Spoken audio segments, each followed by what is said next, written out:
আল্লাহ, আজকে মাছ কটা কিনছি, আল্লাহ জানো কয়টা একটু লাভ বাণিজ্য করতে পারি। কতদিন পর্যন্ত লাভ বাণিজ্য কিচ্ছু হয় না। চাচা যে আছেন ভালো বাবা? আছি বলো। আব্বা মাছ কত রে আব্বা? মাছ এই নেন 600 টাকা কেজি। একটু বেশি হইলে না?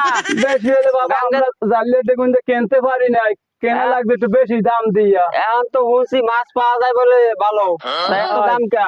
তো একটু কম দেবেন না? না আপনারা নেবেন, আমি লাভ বাণিজ্য কতদিন পর্যন্ত করতে পারি না। 300 টাকা হইব না? 300? না বাবা, আমার 300 টাকা বেচা হবে না। হ্যাঁ, যদি 500 টাকায় নেন তো 1 কেজি নিতে পারেন। 300 তো পারেন না? না তাহলে তো আর হইলো না, আমার তো অত টাকা নাই। তাই বাবা আমি যাই, আমি বাজারে যাই সকালে বেচছি, কয়টা টাকা লাভ বাণিজ্য হয়নি, দেই আমি 200 চাল কিনে মাই ফেলা লেগে লইতে পারিনি। আপনারা আমার জ্বালা দিয়েন না।